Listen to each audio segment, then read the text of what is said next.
So great, I don't have a mark on my face, and I upset Sonny Liston, and I just turned 22 years old. I must be the greatest. I told the world, I talk to God every day. If God's with the king, no matter, you're just the same. I shook up the world. I shook up the world. I shook up the world. I shook up the world. I said, can I be a legend? Search your soul and answer me this question. Do you think I have what it takes to be great, but still be humble and learn from my mistakes?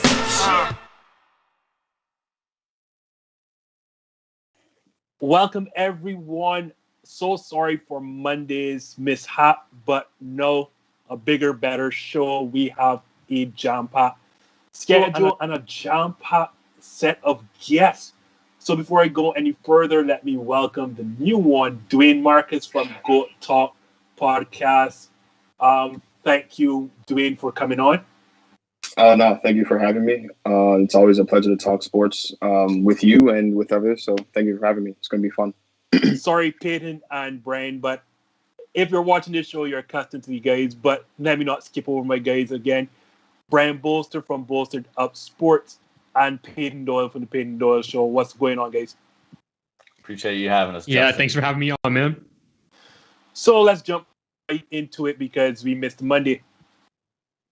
Today, Justin Fields had his third chance to have a second impression. Unfortunately, we didn't get to see that second pro day today. But guys, a couple months ago, before the draft process started, it felt like this was the consensus number 2 quarterback in this class. And unless I missed something, there's been no football playing. And somehow he has seemed to have slipped down the draft board. So I will start with you, Dwayne. Why is Justin Fields' draft stock all of a sudden tumbling? I think you could attribute it to a lot of things. I think one of the reasons, a reason that might not be talked about a lot is maybe there could be some effect of what Dwayne Haskins, he is another Ohio State quarterback that hasn't exactly panned out in his career to this point. And I think the NFL is looking at that and potentially forecasting similar behaviors and things that they see and saw as it pertains to Dwayne Haskins' behavior in the NFL to potentially that happening to Justin Fields. I think it could potentially just be a better safe than sorry thing.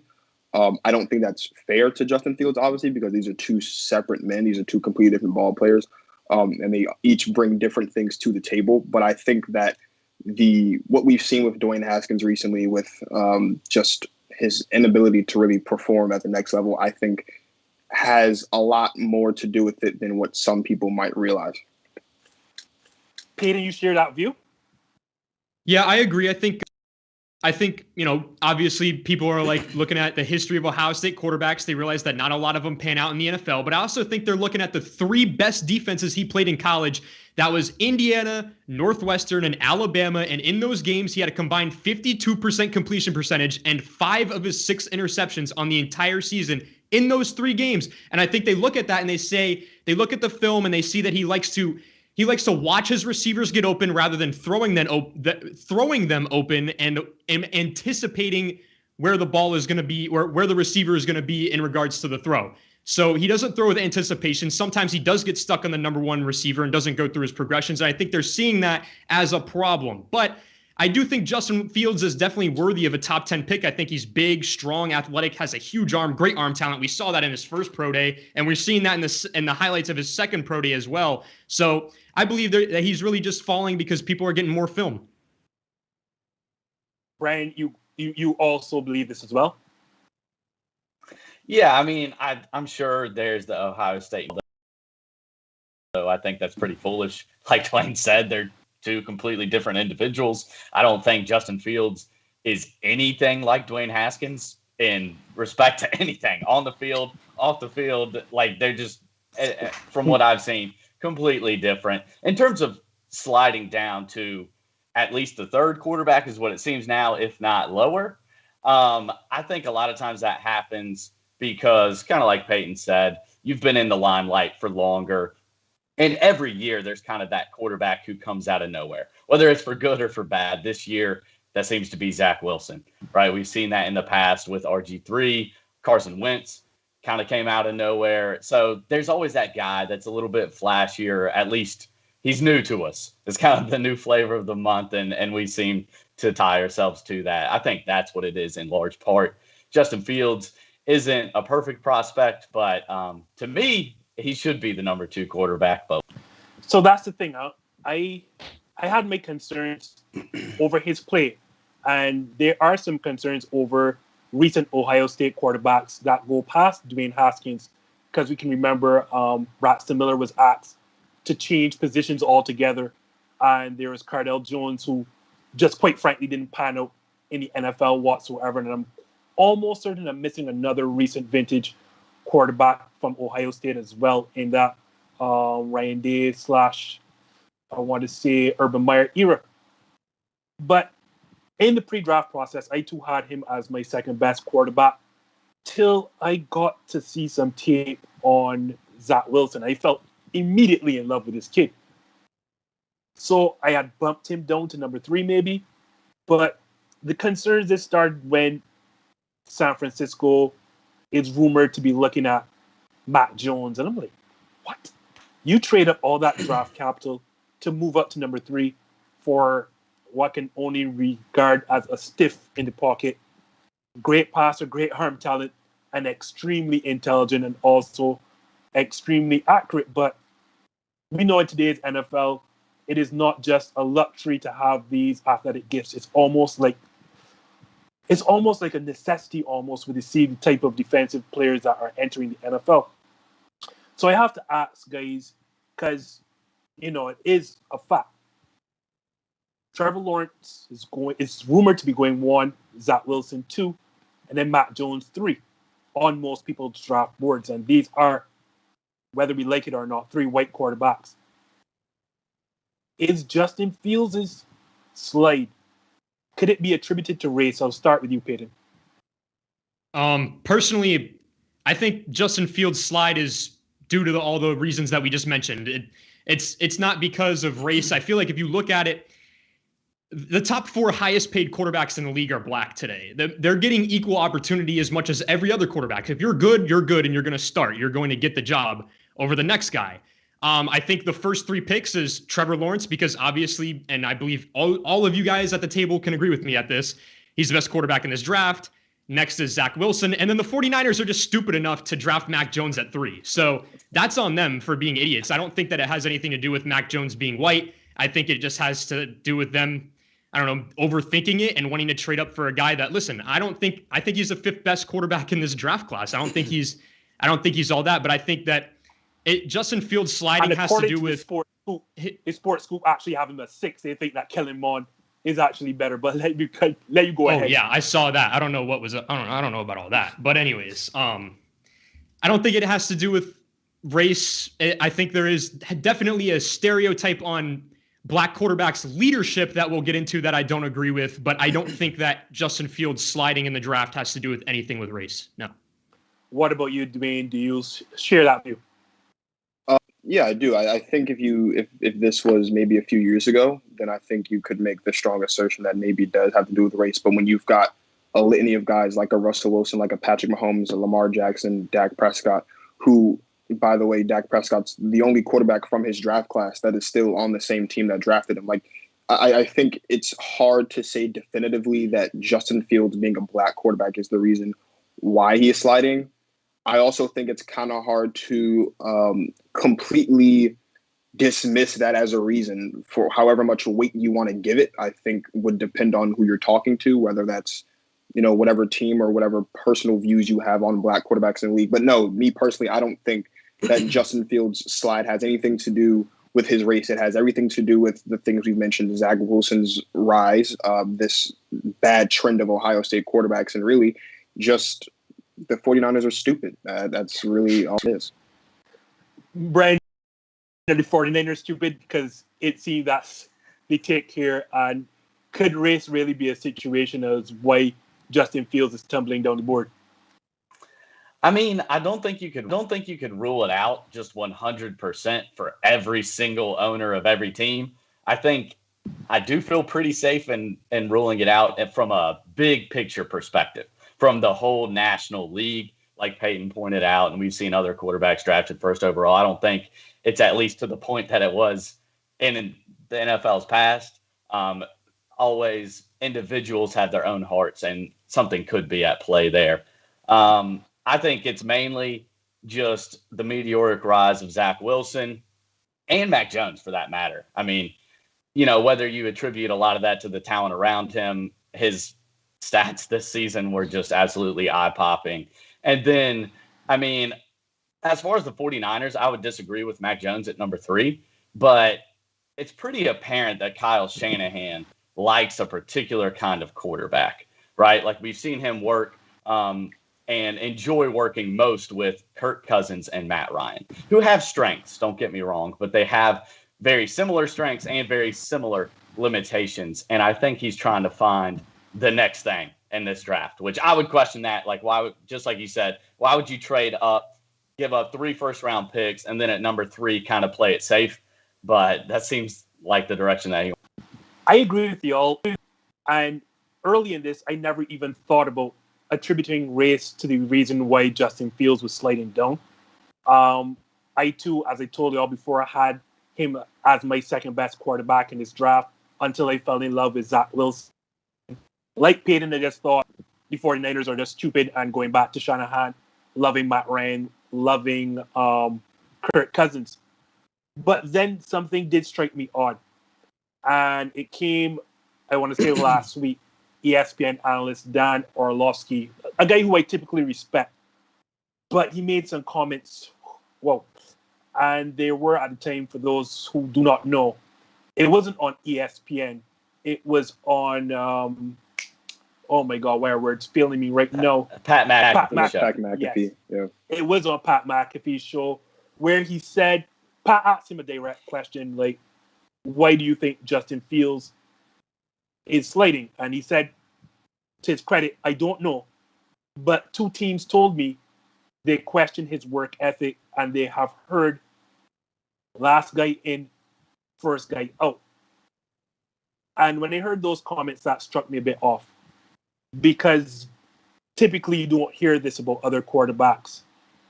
And I don't think Dan Orlovsky has that in his heart. I would hope not. But what does trouble me is that, at the very least, those statements are irresponsible and reckless. I'll explain why.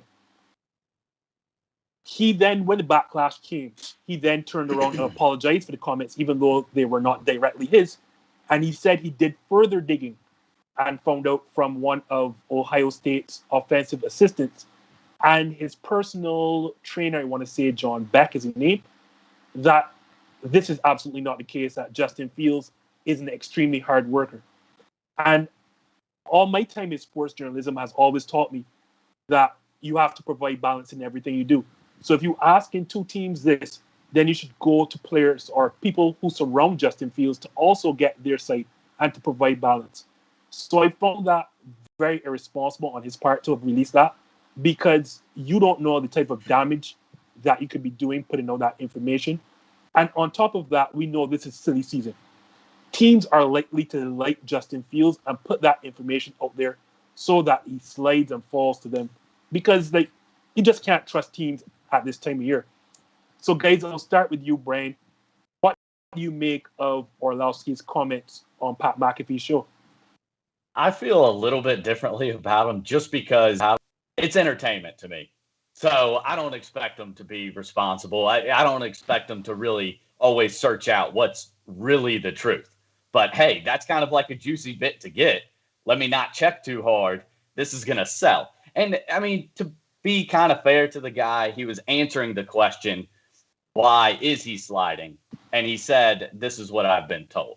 So, I mean, again, I agree with you that it's irresponsible. I guess I don't have those expectations anymore for what we see on TV, especially. Dwayne, should we not expect responsibility from our host, or do you not like the comments?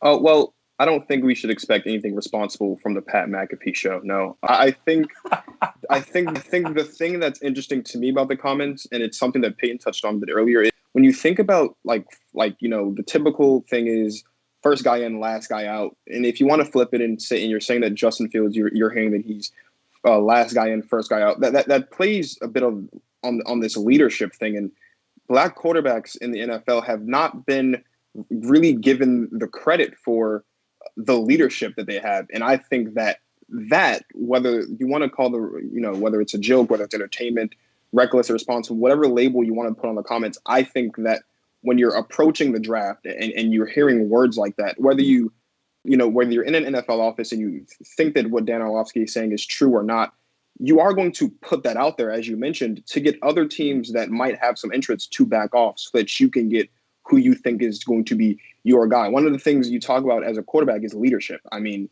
you got to list all the great leaders. You got Peyton Manning. You've got an Aaron Rodgers. You've got a Tom Brady. Leadership is very important, and a lot of that has to do with your work ethic. And if it's perceived that you don't have a good work ethic, they're not going to take you seriously. You're not going to get picked up high in the draft. Payton, do you share these thoughts? Or I agree. I think all it is that Dan Orlovsky spoke out of pocket. He didn't do his full research. Listen, I personally think Justin Fields is a great leader. I think we saw that against Clemson when he went down, he was hurt, and that was inspiring. All the guys, I'm sure, loved that he came in hurt. He was really hurting. You could see it, and he came and had the best game of his career in college, right there in the college football playoffs when they needed him the most. That's leadership. I think it's very evident that Justin Fields is a great leader. And I think Dan Orlovsky was tricked by two teams that probably want Justin Fields to slide to them. It's lying season in the NFL. You can't believe anything anyone says. And I get from everyone then, y'all don't think that black quarterbacks are no longer being typecast in the NFL. I'll start with you, Dwayne. I think they are. I just don't think it's as strong or as apparent as it may have been in the past. I mean, we just had, Lamar Jackson just recently. There were a lot of, people, decision makers in the NFL that thought that Lamar Jackson should switch his positions because he wasn't the prototypical the prototypical quarterback. We still get articles here and there of people, draft analysts and things of the sort that don't particularly pay attention to black quarterbacks' intangibles, leadership, being able to read defenses and things like that, and focus more on their athletic ability. So I don't think it's completely gone, but it's not at all at the height. They're not being slighted as much as they once were, and I think again that has to do with Patrick Mahomes, Russell Wilson, Lamar Jackson, Dak Prescott, and what they've been able to do and their successes in the NFL since they've been in the league. Brian, same question at you. Do you believe that black quarterbacks are still being typecast in today's NFL? I think somewhat in the media. I think particularly like you guys have all hit on kind of the leadership aspect. But I do think it's fading pretty fast. I think we've seen a pretty distinct change this last decade, both in the draft and then with quarterbacks who have succeeded and gotten those big paydays. I think in the next 10 years, it's going to be like an absolute explosion. It's going to be a lot different because, like coaching at the high school level, I see how there's that trickle down effect is what they used to call it from the NFL. Now they're calling it like the trickle up, right? And so the offenses are starting in high school and colleges and moving up. And that's where we've seen Lamar Jackson have a lot of success. So I think a lot of it, kind of unfairly is where you see the athleticism, that's what pops. And that's what you want to give all the credit to. And I think that's a little bit short-sighted from a schematical perspective. I definitely think even in the last 20 years, there's been a inflexibility, I'll say. And I think that's shifting some again with Lamar Jackson. It's one of those things that, you seem to hear more often the kind of going through progressions talk with these quarterbacks. Like, do they struggle with that? And, I don't know how much credence there is to that. I know from a schematical standpoint, if I've got Lamar Jackson and we're practicing a lot of power read, GT read, which is, if you guys don't know, or the listeners, you got jet action with the receiver or running back watching the jet side defensive end, and he's either going to give it or pull it and run, right? So you practice a lot of that. Your decision making on that is going to be really good.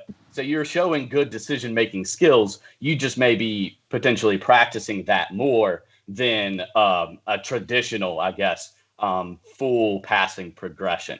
So I think it's been unfairly attributed sometimes that like the decision-making or hinted at that the decision-making isn't there. And really it's just about what decisions we're asking different quarterbacks to make. Makes sense. Same question to you, Payton.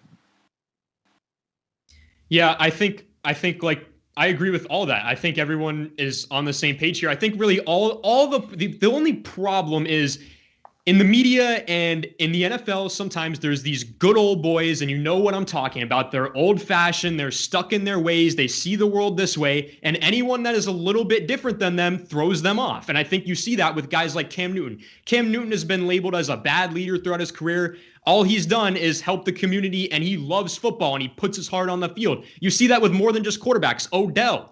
He's, a superstar, and he acts like it as well.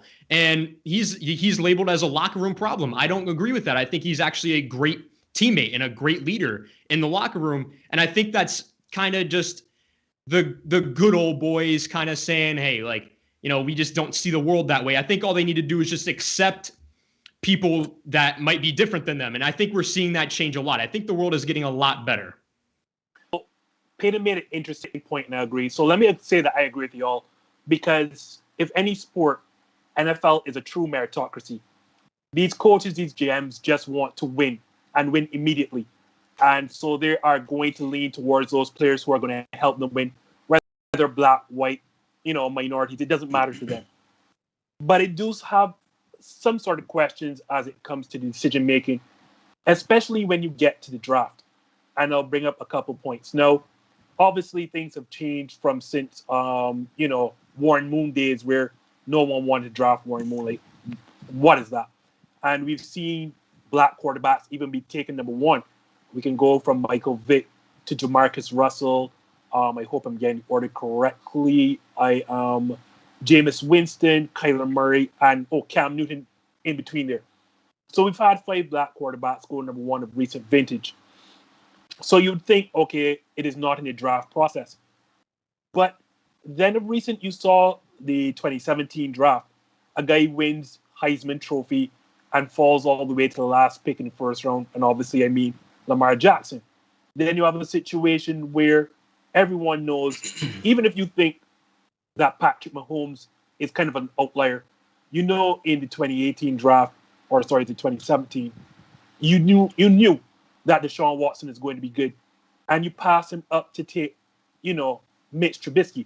As a Packers fan, I'm extremely grateful. So, you could do. Thank you so much, Ryan Pace. But, that's mind-boggling. Not only do you pass up Deshaun Watson to take Mitch Trubisky, but you traded up the farm to get this dude.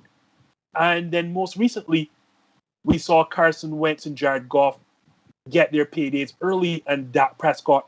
It took an injury for him to show Jerry Jones exactly what he was worth to the Dallas Cowboys. So sometimes I question, we've seen, as Payton mentioned, the 4 highest paid quarterbacks are black. But then you see situations in the draft process where it doesn't exactly equate. But I think we all kind of, things have changed, and because the NFL is indeed a true meritocracy. So let's move on to that point.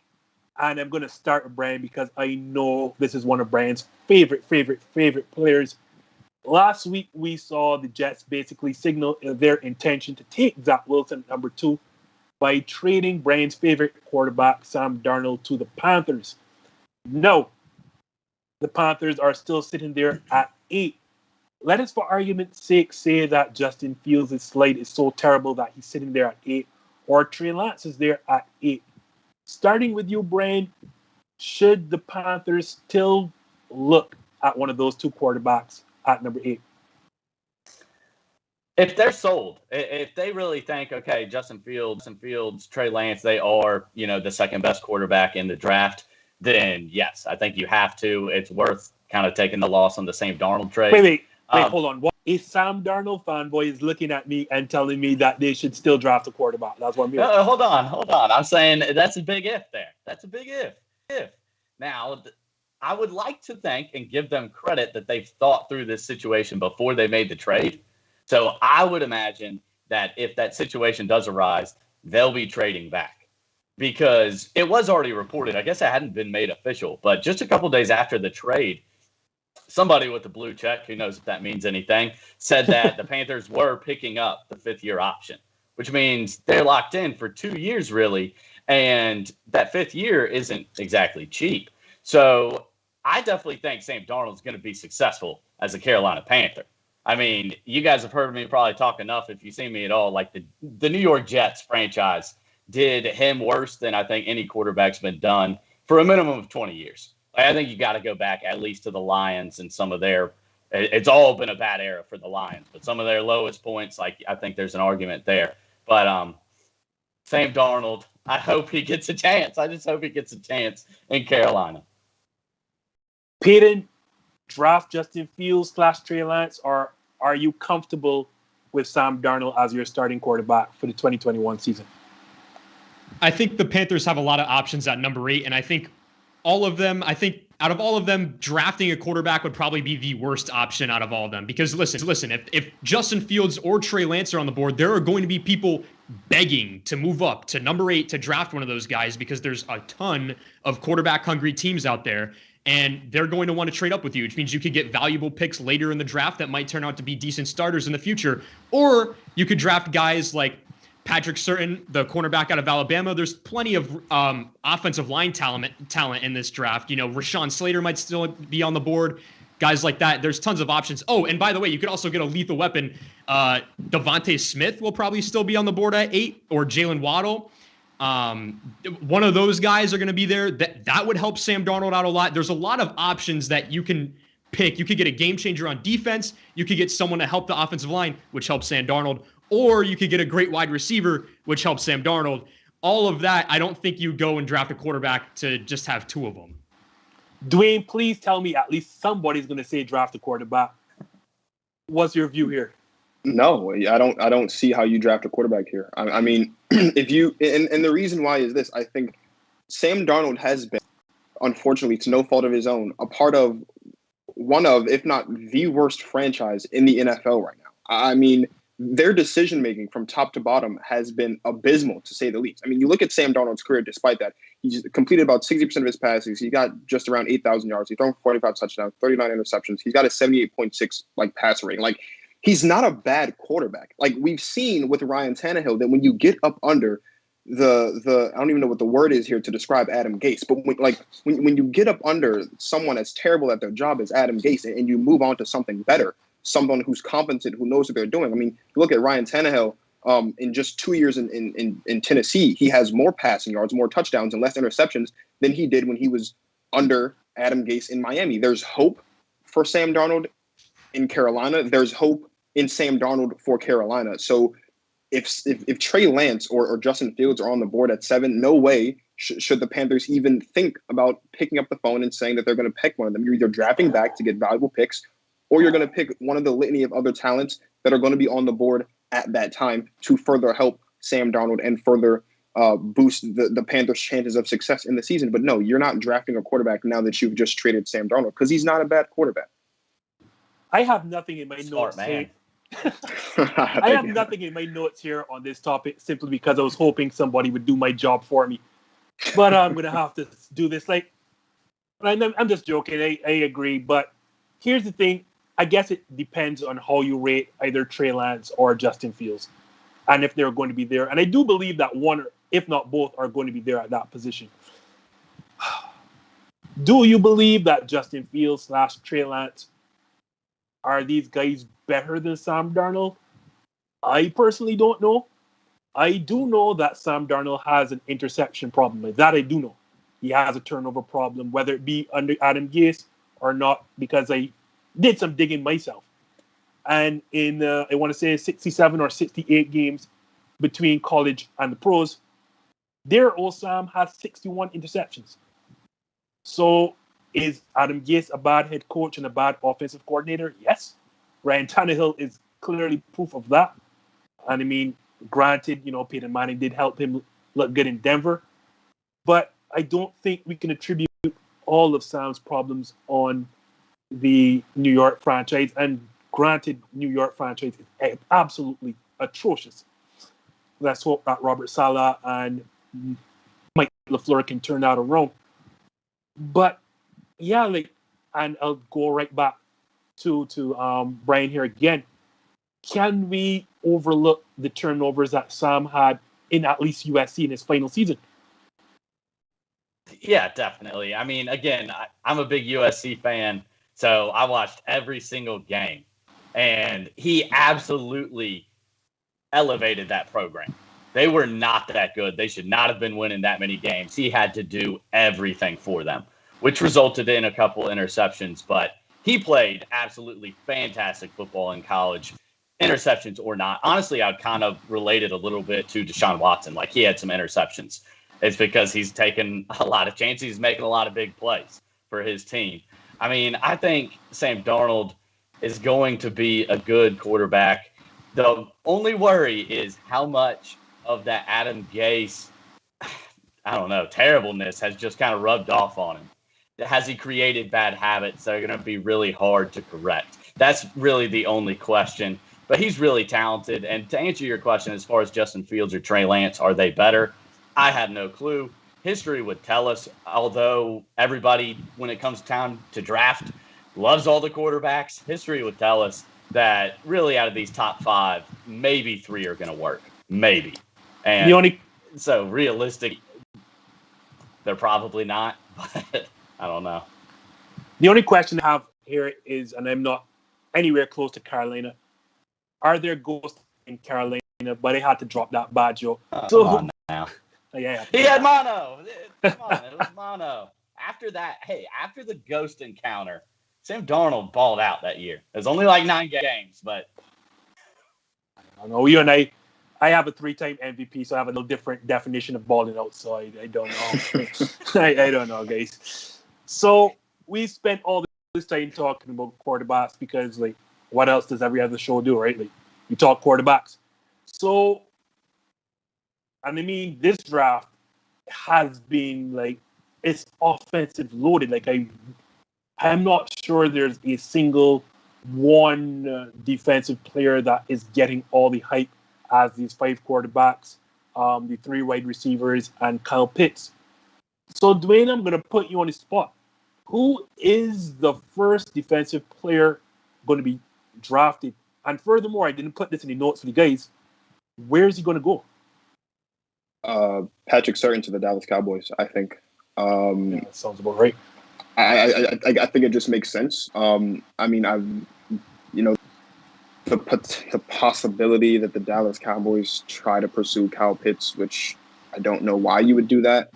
I mean, it would make sense. I just don't see the benefit in that. But I mean, look, he's Surtain 6'2", he's 208. He had 116 tackles, 4 interceptions, 24 pass deflections, 4 forced fumbles. His floor is very high. His floor is higher than most guys' floors are coming into the draft.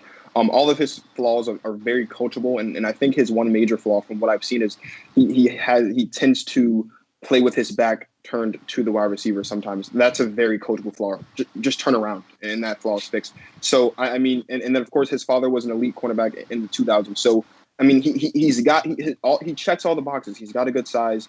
He comes from a good bloodline. He comes from a great program in Alabama. Obviously, we know what Alabama has been able to do, in recent memory in terms of their success, long-term success. So I think he'll be the first defensive player on the board. I think he's going to the Dallas Cowboys because the Dallas Cowboys secondary was abysmal last season, to say the least. I mean, their secondary absolutely stunk.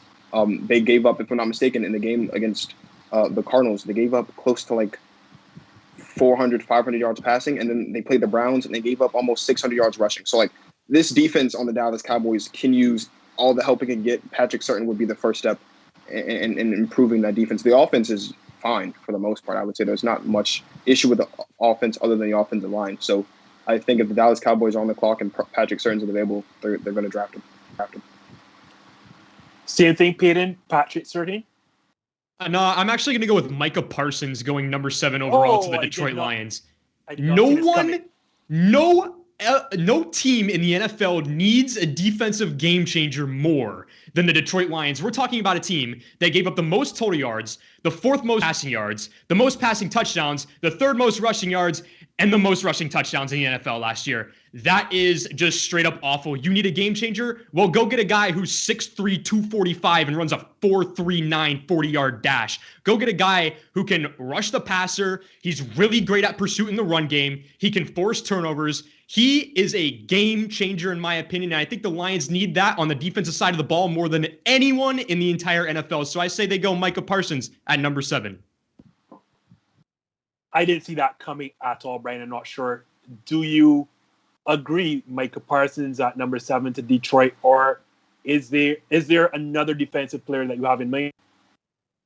It's definitely just those two. I think Surtain, the second, is probably the most likely. I'm hoping, not that Micah Parsons is a bad player or anything like that, but I'm hoping the Lions won't pick him at 7th. I hope either the quarterbacks will slide and they'll trade out.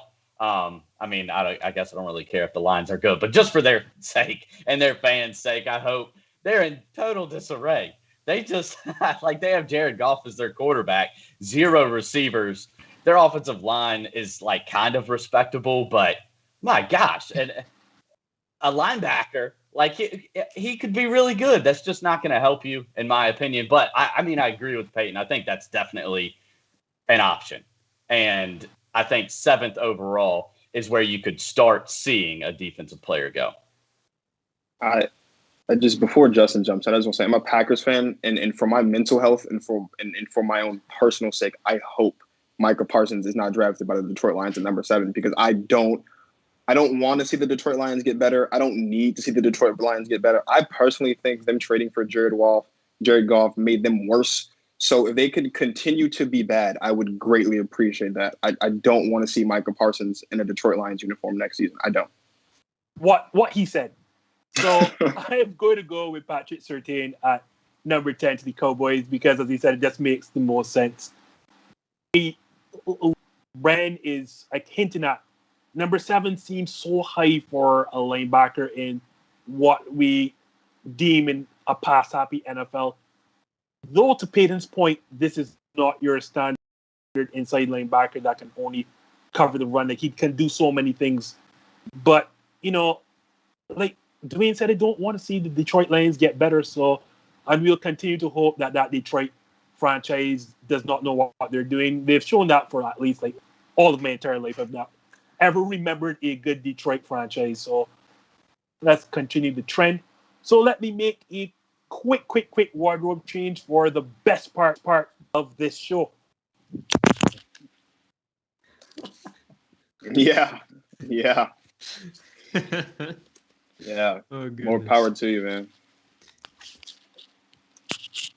Yeah, y'all knew this was coming. One more coming. point, Justin, before you move on to your Mr. Rodgers rant here. For the fact that both Packers fans here right now don't want Micah Parsons to go to the Lions is the exact why he will go to the Lions. Whenever you're an organization and you can make a pick that worries the opposing team's fans, I say you should probably do it. Yeah, you should probably, but yeah, this is my show. It's a Packers show, so nah. They're dropping the Lions. So to wrap this up, hold on, let me get my notes here quickly. We've seen Aaron Rodgers do an okay, good, whatever job on Jeopardy, and he has indeed hinted that he would hint is a bad word. He has said he would like to be the full-time host of Jeopardy while still playing quarterback for the Green Bay Packers. Well, he didn't say the Green Bay Packers, while still playing football. Guys, the Packers missed a great opportunity to extend Aaron Rodgers without affecting their current cap or future cap, and it seems like both sides are at a stalemate to the point where GM Brendan Gutekunst and CEO Mark Murphy refuse to answer questions on the player that we just mentioned. So I will start with the other Packers fan on the show. What is Aaron Rodgers' future in Green Bay? Just before I answer, I just want to go back. The last time I talked to Aaron Rodgers with Justin was on my show, and I did this long soliloquy about how I'm pretty sure, our window is closed and all this other stuff. But I've done some thinking, and I've come off this clip. Look, Aaron Rodgers in 2 years under Matt LaFleur, he's got 8,300 yards, 74 touchdowns, 9 interceptions, which that's just an unheard of touchdown interception ratio, by the way. They're 26-6. They've been to 2 consecutive NFC Championship appearances. They've lost both of them. Aaron Rodgers is the longest tenured quarterback in Packers history. All that being said, I think for the first time in a long time, the future of Aaron Rodgers rests solely on the shoulders of Aaron Rodgers. Aaron Rodgers has been tasked to carry this franchise on his back since he, got the starting job, and he's done just that. Obviously, leading the team to the one and only Super Bowl appearance we've had since he's been the starter. I think, though, that the stars are kind of aligning in a way that, if you look at it differently, that they weren't aligned with it first. Aaron Jones decided to take less money and stay. We know for a fact that we're not drafting a quarterback because we did that last year. Are you sure? Because you never know. Well, you never know with this front office, but I would like to think that we won't do that again. So, I think that, especially considering how top-heavy this draft is in terms of offense, there's likely going to be, for the first time in Aaron Rodgers' career, a first-round draft pick on the offensive side of the football. I think, and I really hope so, just because it just makes sense. I think this team, even though we've been so close 2 years in a row, I think that this team, whether me or Justin or any other Packers fan wants to admit it, we are probably more equipped to win a Super Bowl heading into this season than we were last season or the year before because of the continuity.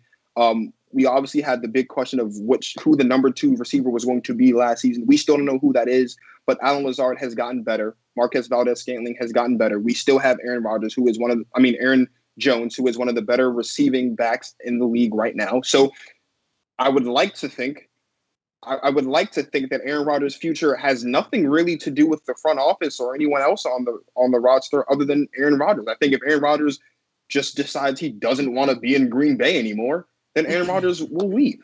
I think, look, when you win an MVP last season, I think the ball is completely in your court. And I don't think the Packers are that stupid to just let Aaron Rodgers walk scot-free. I would hope we're not that stupid to just let Aaron Rodgers walk scot-free without at least getting something back. So I think Aaron Rodgers' future is completely in the hands of Aaron Rodgers. And if he wants to leave, he will leave. And if he wants to stay, he will stay. And I think at this point in time, he's more inclined to stay than go. So I think he'll stay.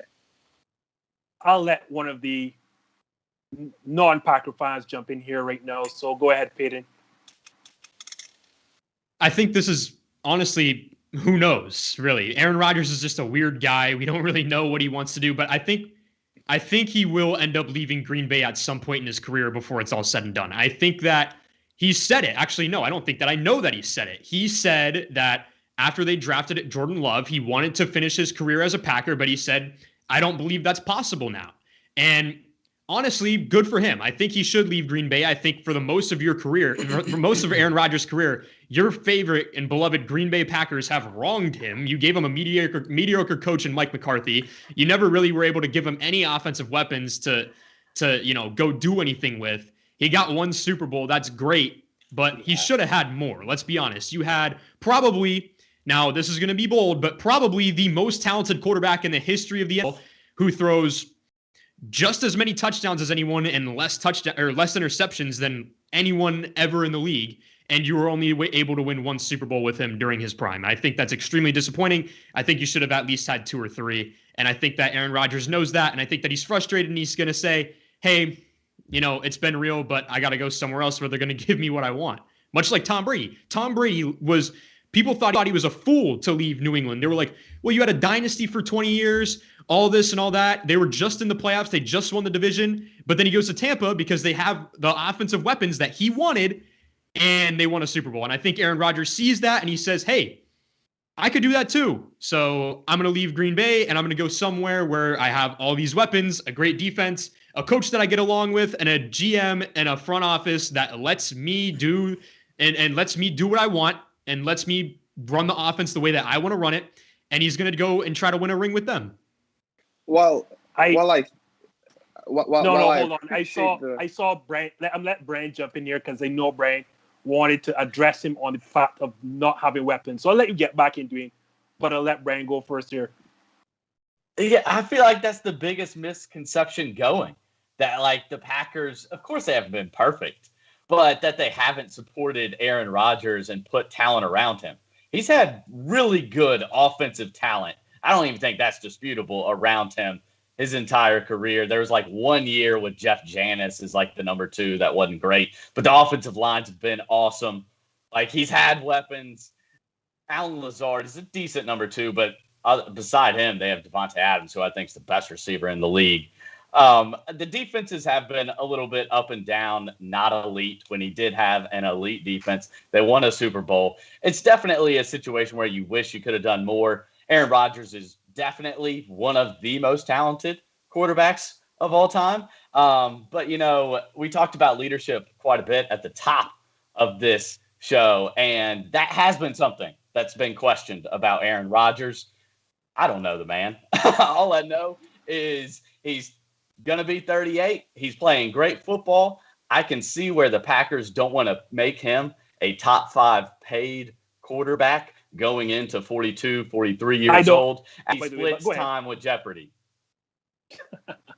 Dwayne, you wanted to say something. Yeah, go ahead. Yeah, I just think, while I appreciate the comparison of Aaron Rodgers to Tom Brady, I think the situation is a little bit different. Despite the fact that Tom Brady and the New England Patriots were in the playoffs the last season, their offense sucked.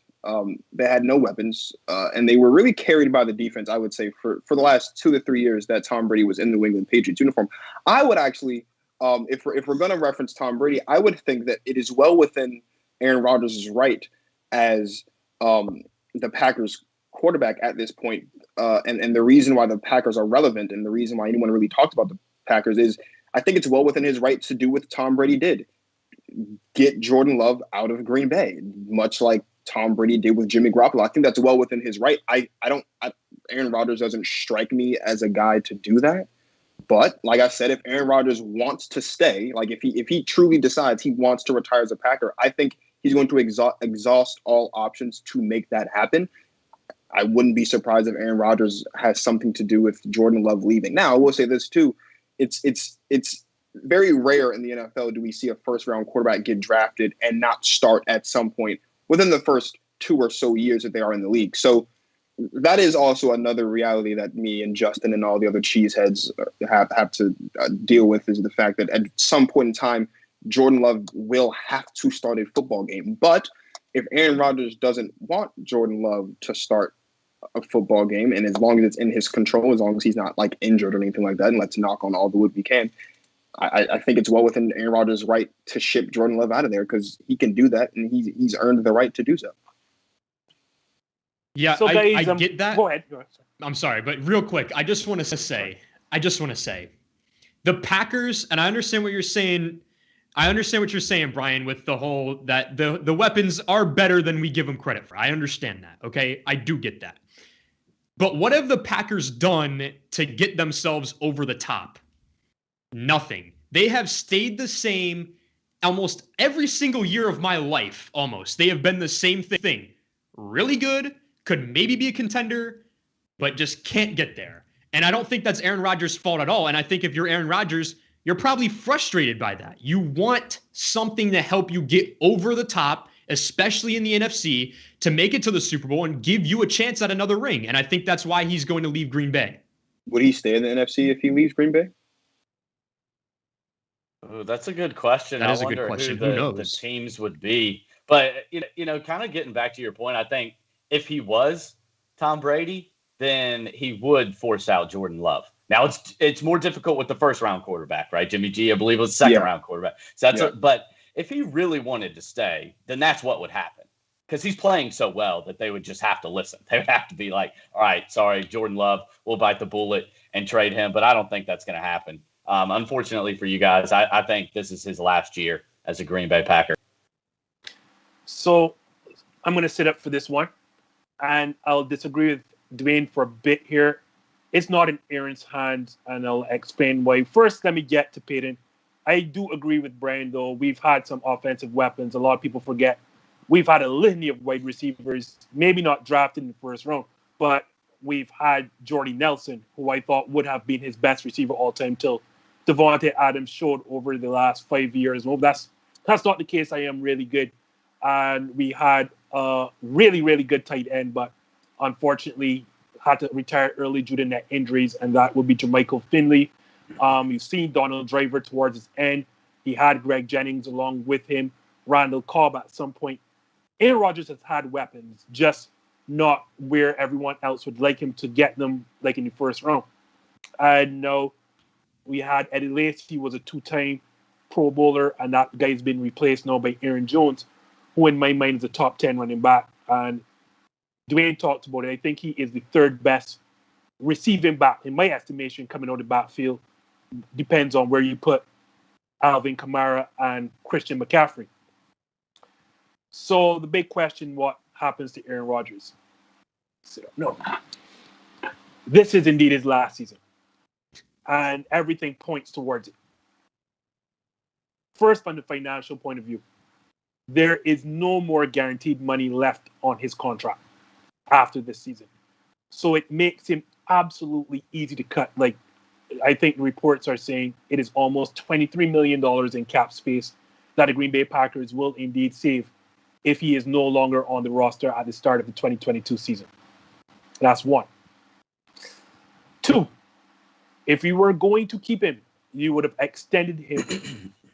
So you would have lowered your cap situation and be able to bring in other free agents.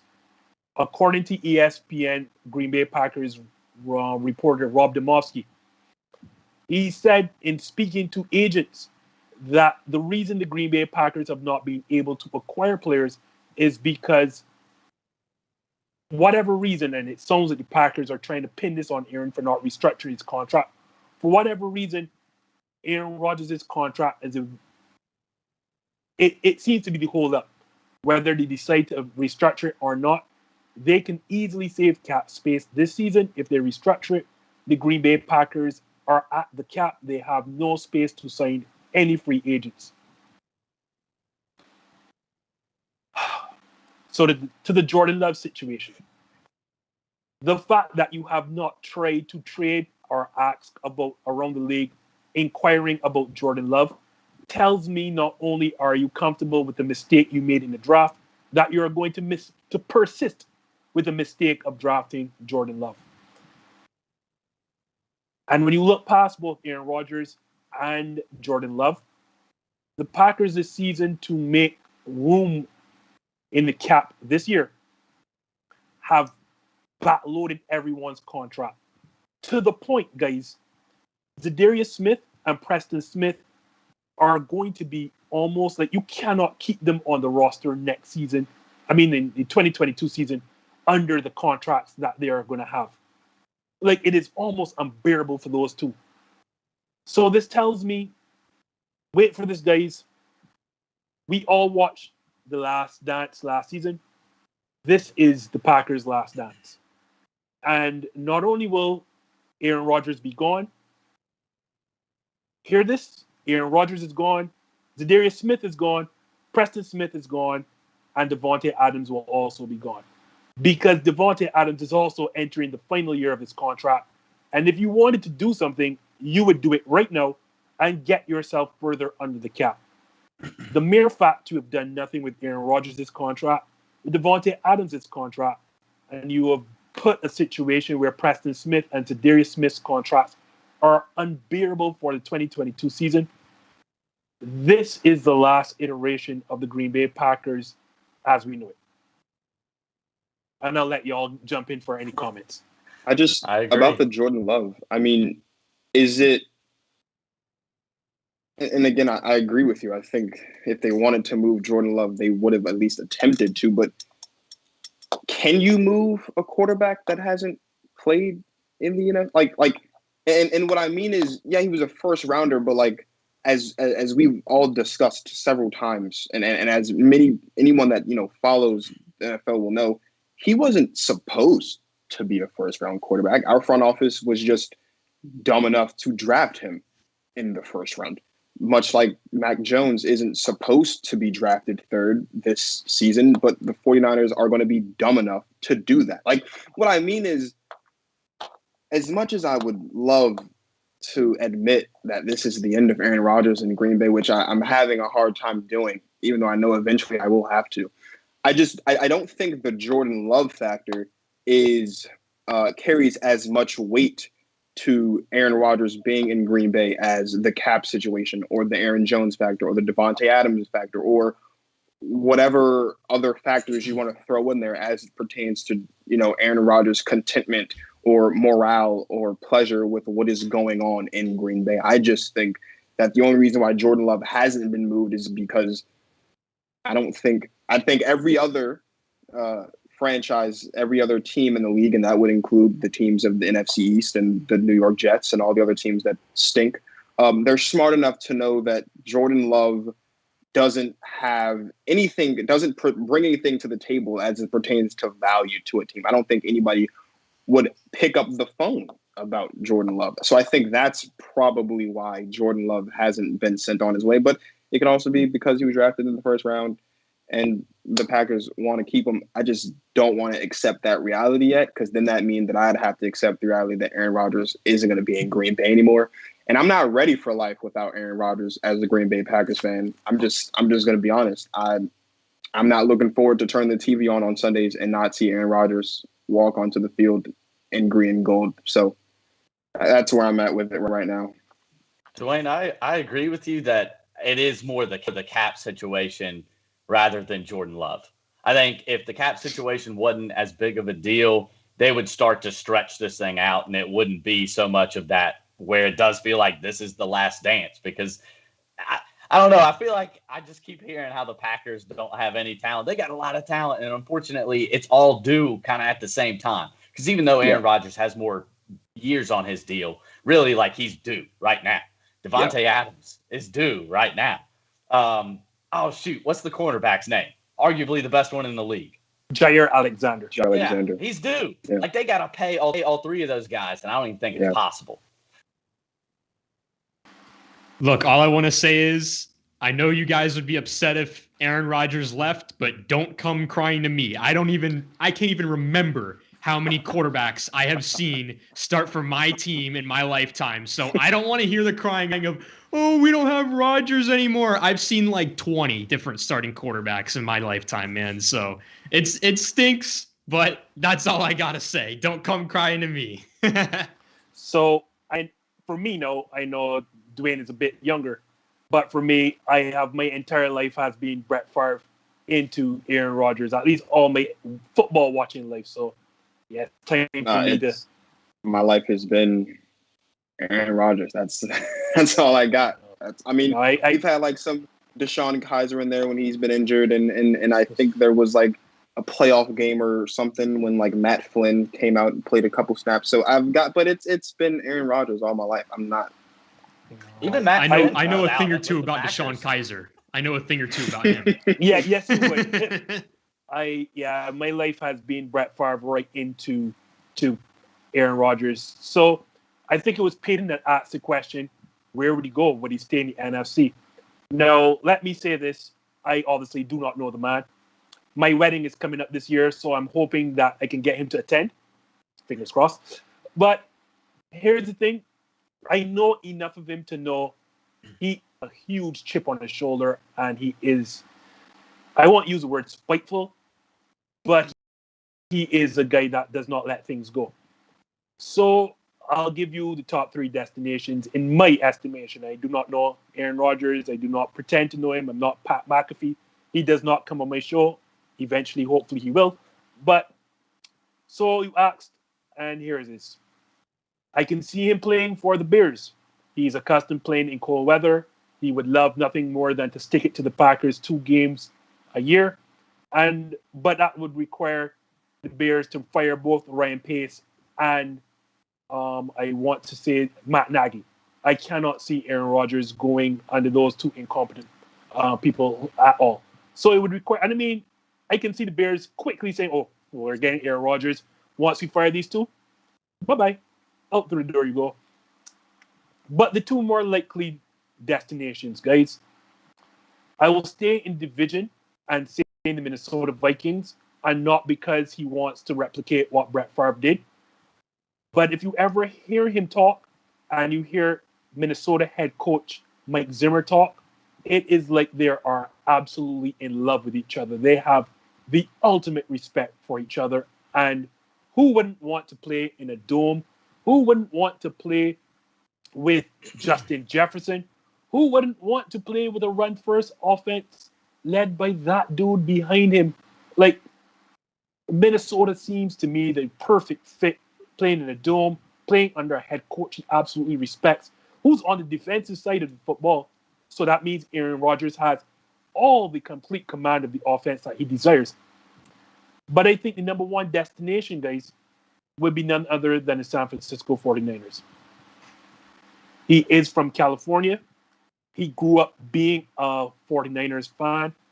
He has never let go of the fact that the 49ers bypassed him to take, I want to say, Alex Smith, number one overall in the 2005 draft. And thank you, San Francisco, because that was the dumbest thing we've ever done.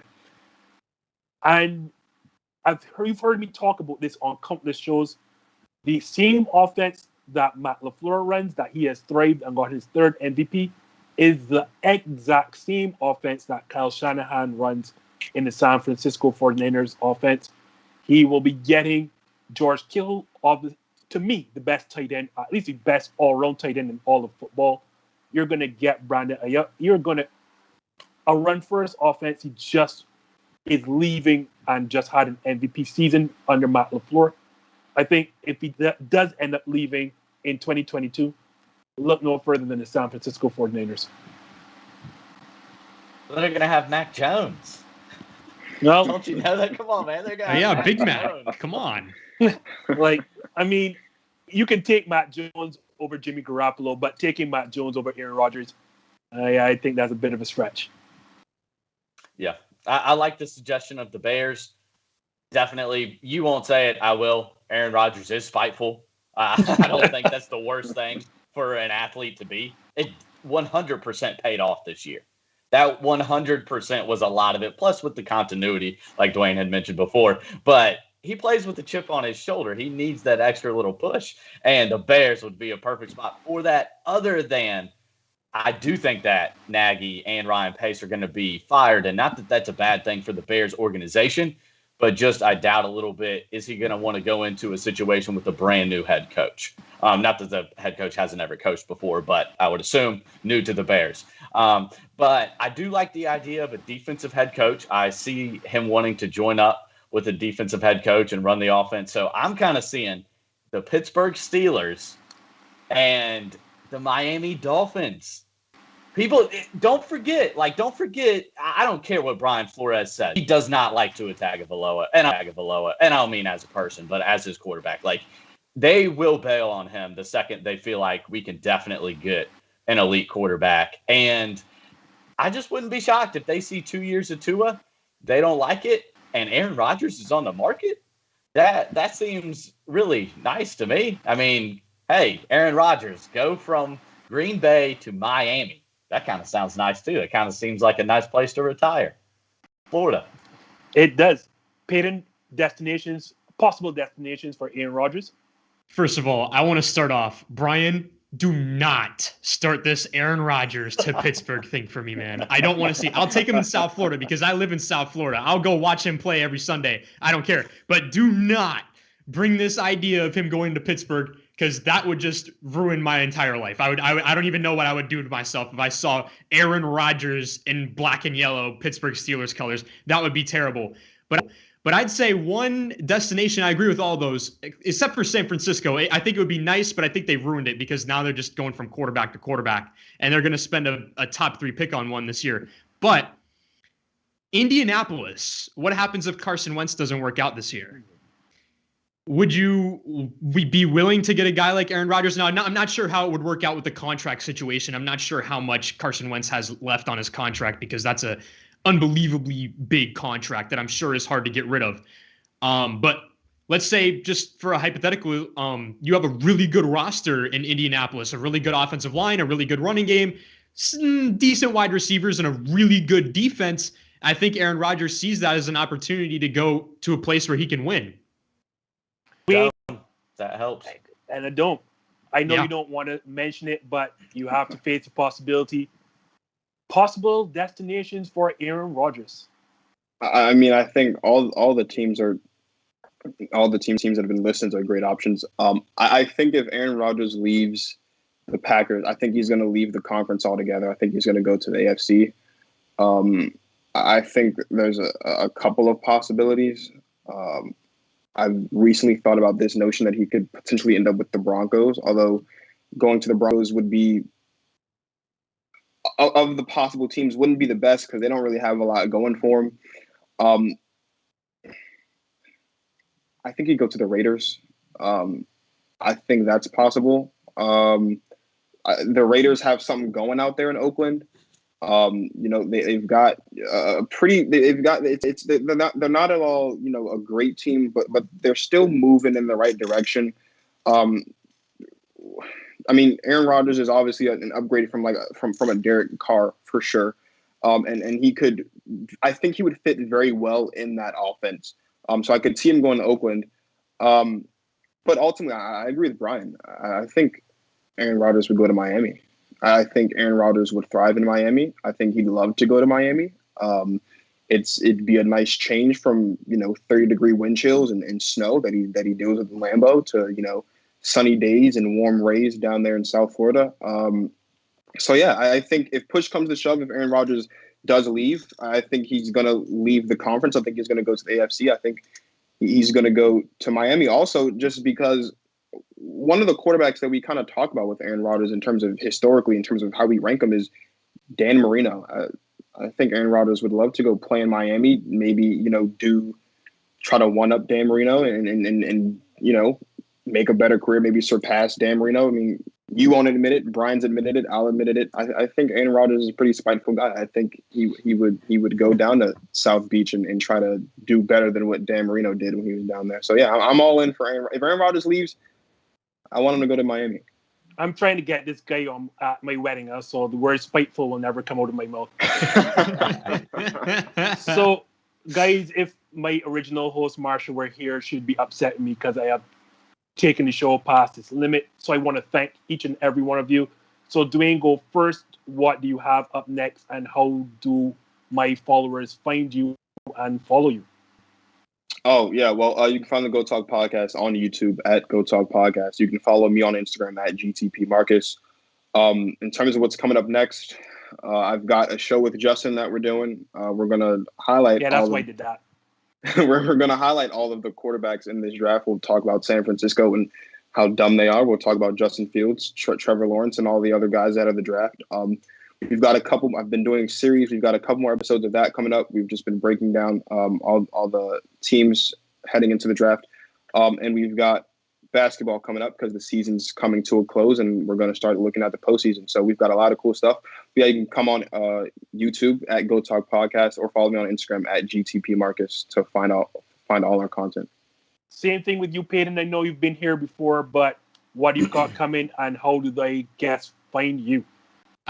I've actually changed my name on social media. It's now at PD Sports. I'm very active on TikTok lately. I'm doing a series, every team's top 3 biggest needs this offseason. I think we're about 20 teams in now. So if you want to see your team's top 3 biggest needs this offseason, go to my TikTok at PD Sports. I'll be very active on there. As far as Instagram goes, I'm going to be more active on there in the next coming weeks, coming up to the draft and certainly after that. But as of right now, I'm very active on TikTok at PD Sports. I feel like you're always on the show, Brian, but all the same, let you guys know how to find you. Hey, it's been fun every single time. I can't wait for the next time. Oh, for sure. Bolstered Up Sports on Instagram, Twitter, and TikTok. And then you got to follow the Warzone Sports Network on YouTube, Instagram, TikTok, Twitter as well. We just dropped a brand new episode of Sports Force today. So we got pretty heated off some baseball stuff. I'm not the biggest baseball guy, but I had some pretty radical ideas for him. So be sure to check that out. Check that out. I have to start watching more stuff from Joe Scordo. So, guys, it has been a pleasure. And for the followers and the fans, This is a quick turnaround because this is not a common thing. We will not be doing Wednesday, so we're going back to Monday. And tomorrow, as usual, we do the Instagram live with my guy Adam Lewis from the What Off-Season Pod. I almost forgot he would get upset with me. So, guys, for Brian, for Payton, for Dwayne, we want to sign out. Thank you so much for watching, and keep it right here. Good night, everyone. Good night. I don't have a mark on my face, and I upset Sonny Liston, and I just turned 22 years old. I must be the greatest. I told the world, I talk to God every day. If God's with me, ain't no matter. You're just the same. I shook up the world. I shook up the world. I shook up the world. I shook up the world. I said, can I be a legend? Search your soul and answer me this question. Do you think I have what it takes to be great, but still be humble and learn from my mistakes? Shit.